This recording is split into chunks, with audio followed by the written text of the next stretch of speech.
भगवान कृष्ण दो भाई हैं, एक के हाथ में चक्र है वो जवान है, एक के हाथ में हल है वो किसान है। जय जवान वहाँ से आया है सर, शास्त्रों की तरफ लौटना ही पड़ेगा। दूसरा, संविधान हमको नियम बताता है, संविधान अधिकार बताता है, शास्त्र हमको कर्तव्य सिखाता है। फिर से रिपीट करूं, संविधान अधिकार बताता है, संविधान नियम है, शास्त्र जीवन है। ये दोनों जब एक साथ चलते हैं तब वो राष्ट्र तरक्की करता है। शिक्षा शेरनी का दूध है, जो पिएगा वो दहाड़ेगा, लेकिन शेरनी का दूध कुत्ता अगर पिएगा तो वो भी दहाड़ेगा, नहीं दहाड़ पाएगा ना। ये जो इतने करप्शन, इतने व्याभिचार, पति परमेश्वर होता था बेचारा ड्रम में जा रहा है, ये किसकी देन है? शिक्षा कभी किसी देश को नहीं बदल सकी है। अमेरिका की जैसा विकास चाहिए आपको? क्या आप चाहते हैं कि आपके घर की स्त्री प्रेग्नेंट हो? अमेरिका में जैसे ही कोई महिला प्रेग्नेंट होती है पहले डीएनए टेस्ट होता है, उसी का है या किसी और का। यही तरक्की चाहिए। आपका बच्चा स्कूल जाए तो प्रॉपर स्कैनिंग हो, कहीं बंदूक के लेके ना आया हो। भारत से 14 गुना ज़्यादा ड्रग्स मतलब नशेड़ी बच्चे हैं। तो हमारा देश कभी शिक्षा पे काम नहीं। शिक्षा और संस्कार दोनों जब एक साथ होंगे, क्योंकि शिक्षा को संस्कार संभाल सकता, दूसरा कोई नहीं संभाल सकता। यकीन मान रहे हैं आप इस बात को? तालियां बजा के बताइए सर।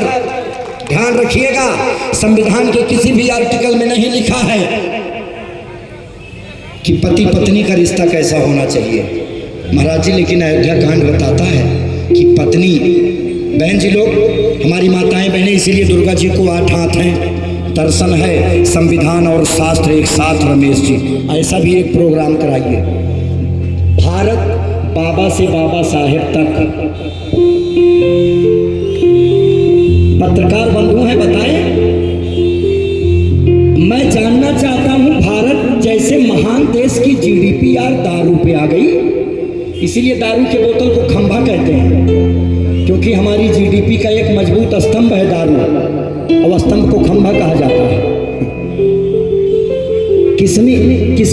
आप इसका श्रेय किसको देंगे सर? ये जो वाइन शॉप पे लाइन लग रही है, ये जो माँ बाप सब वृद्धाश्रम, रांची में कितने वृद्धाश्रम है? रमेश जी 1 मिनट आ जाइए आप। ये स्टेटमेंट है, अयोध्या से आया हूँ तो कुछ तो बता दूँ आपको। रांची में कितने वृद्धाश्रम होंगे? मैं कह रहा हूँ कम से कम 3000 या 5000 हो सकते हैं। आइए, 5000 से कम है, ज़्यादा होगा? कम है, कितने?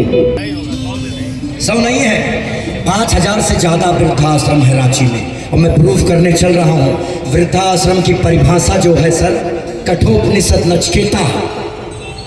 वृद्धाश्रम वो नहीं है जहां कोई बच्चा अपने माँ बाप को एक विशेष जगह पे ले जाके छोड़ आए। ध्यान दीजिएगा, वृद्धाश्रम सिर्फ वही जगह नहीं है जहां कोई बच्चा अपने माँ बाप को छोड़ आए असहाय अकेला।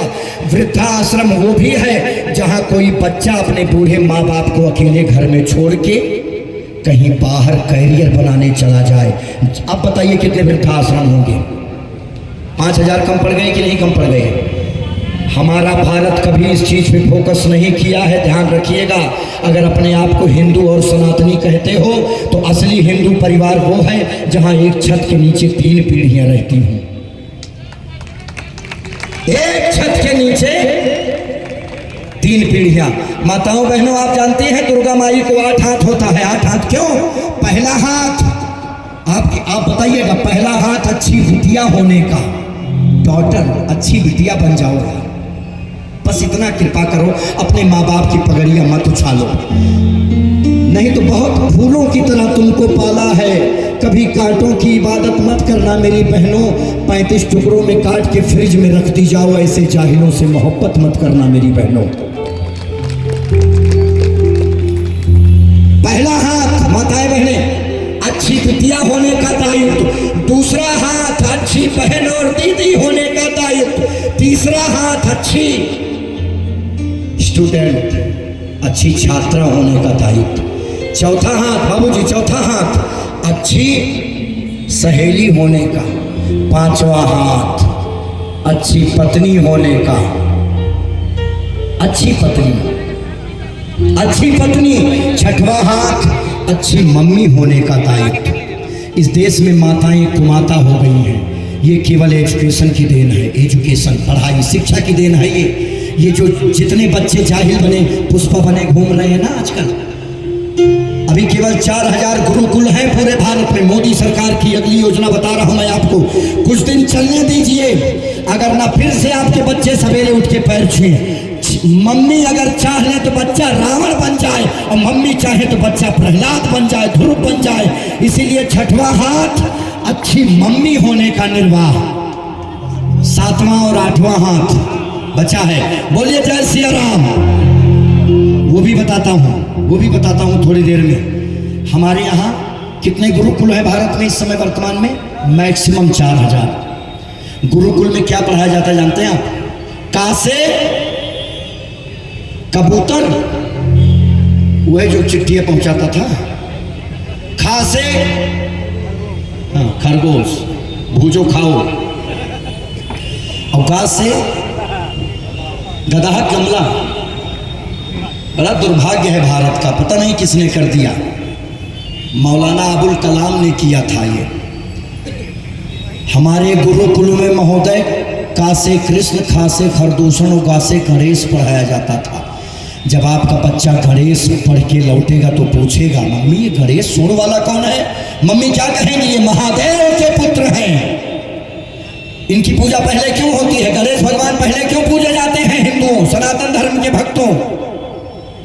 क्योंकि वो अपने माँ बाप की पूजा करते हैं। जब आपका बच्चा बचपन में ये सीख जाएगा कि मेरी पहली जिम्मेदारी, मेरा पहला नैतिक कर्तव्य अपने माँ बाप की सेवा और पूजा करना है, उसी दिन इस देश से वृद्धाश्रम खत्म हो जाएंगे।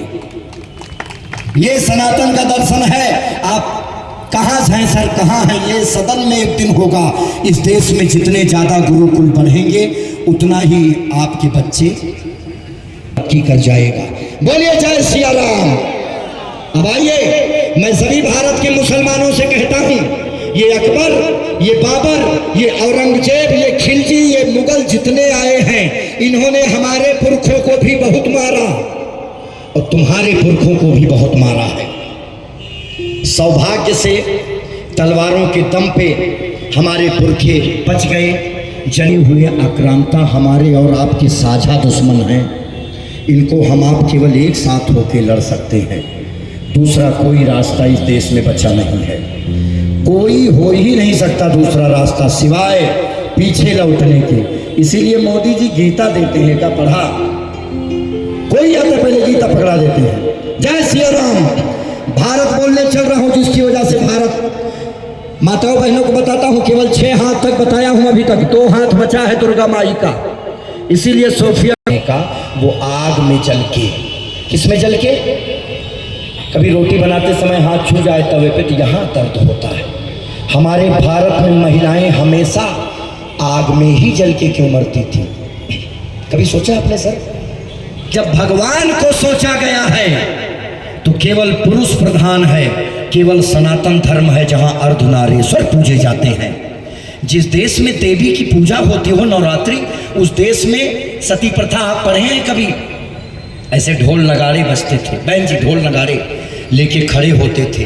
बाप, ससुर, भाई, गांव के लोग उस स्त्री को कुछ ऐसा नशीला पदार्थ जैसे भांग, वो आजकल के बच्चे खाते हैं ना, गांजा पीते हैं, कहेंगे हम महाकाल के भक्त हैं, और ऐसे कहेंगे जैसे कैलाश पे इनके बाबू ठेका चलता रहा हो। यही सप्लायर हैं। हाँ देखो, बंद हो गई ना शराब। अब महाकाल में भैरव बाबा बिना शराब के भी मान जाते हैं, मान रहे हैं बिना शराब के। योगी बाबा तो हमारे यहाँ इंद्र भगवान से साठ गांठ कर लिए। बहराइच में गाजी मियाँ का विवाह हर साल भयानक मेला लगता था, मेला बंद हो गया, इंद्र भगवान बरसना भी बंद कर दीजिए। अब क्या कहूँ, बीजेपी को देवताओं का भी समर्थन है। अब सुनिए जरा, है जहां नाच गाना नहीं, लोग बात। इस भारत देश में महिलाओं को जब उनका पति मर जाता था तो सती प्रथा प्रारंभ हुई। अरे भैया, वही चिता पे जिंदा बिठाया जाता था नशीला पदार्थ। जब वो चीखती चिल्लाती थी तो ढोल नगाड़े बजाए जाते थे कि इसकी चीख उसमें, और लाठी से मारा जाता था उनके सर पे कि मर जा। वो मरना नहीं। ये सती प्रथा क्यों प्रारंभ हुई? आप जानते हैं क्या कारण है? आज सुनिए क्या कारण है। क्यों हमारी रानी पद्मावती जल के ही, क्यों रानी सती दादी जल के था? कोई मुगल जीत लेता था तो वहां की महिलाएं क्यों आग में जल के मर जाती थी? आप जानते हैं क्यों? गूगल है सबके पास, गूगल सर्च करो मोबाइल के युग में, निक्रोफीलिया। पाकिस्तान जैसे देश में सबसे ज़्यादा केस है निक्रोफीलिया, यानी कि महिला के शरीर को कब्र से निकाल के दुराचार करना, मृतक शरीर से दुराचार करना। सांसें थाम के सुनिए जागरण क्या है। ये आयोजन रमेश सिंह जी, इतनी बड़ी तिरंगा यात्रा आपने, ये बहुत जरूरी है। 12 पूत पिता के धर्मा, खेती उपजय अपने कर्मा। इस दुनिया में कोई कुछ भी कर ले, कोई कुछ भी नहीं कर पाएगा। बस एक दिन हर कोई मर जाएगा। आपके मरने के बाद आपको कैसे याद किया जाएगा ये आपके हाथ में है। इसीलिए रमेश जी के लिए तालियां बजाइए। बहुत बड़ा काम आप कर रहे हैं। वैचारिक बीजारोपण, नाच गाना का तो प्रोग्राम होता रहता है। सती प्रथा, निक्रोफीलिया डालिएगा मोबाइल में सर। मृतक शरीर से दुष्कर्म, रेप। जब कोई आक्रांता किसी राज्य को जीतता था, किसी महिला का पति मर जाता था, तो ये बाहर से आए हुए जाहिल उन महिलाओं के साथ तब तक दुष्कर्म करते थे जब तक उनका शरीर सड़ नहीं जाता था, बदबू नहीं आने लगती थी। उसी दुष्कर्म से अपने बेटियों को, अपने महिलाओं को, बहुओं को बचाने के लिए इस देश में सती प्रथा प्रारंभ की गई। इस देश में महिलाएं जल के मरना स्वीकार कर ली थी, सिर्फ उसी दुष्कर्म से बचने के लिए। घूंघट की प्रथा, ये था गुलामी का आलम। जिनको लगता है कि अगर भारत में फिर से गुलामी आई तो कैसा होगा भारत, ऐसा होगा। कभी अगर आपके घर में कोई महिला विधवा होती है तो वो सरकारी संपत्ति घोषित की जाती थी, मुगलों को देना पड़ता था। और ऐसे जिंदा महिलाओं को हजारों की संख्या में सैनिकों को सौंपा जाता था। ये मुगलिया शासन था, ये था मुगलों का शासन। मैं किताब का नाम नहीं ले रहा हूँ, लेकिन आज भी जिस देश में है ये ऐसा ही हो रहा है। पढ़िए, बोलिए भारत माता की। राम राज्य पे आ रहा हूं। अच्छा लग रहा है नहीं इतिहास सुनना? कैसा लग रहा है इतिहास सुनना अपना? ये है। यहां जितने लोग बैठे हैं, मुझे तालियां नहीं चाहिए किसी की, बस अगर कोई एक आदमी, मैं लोगों से कहता हूं कि मैं क्षमा चाहता हूं, मैं हाथ जोड़ के क्षमा चाहता हूं।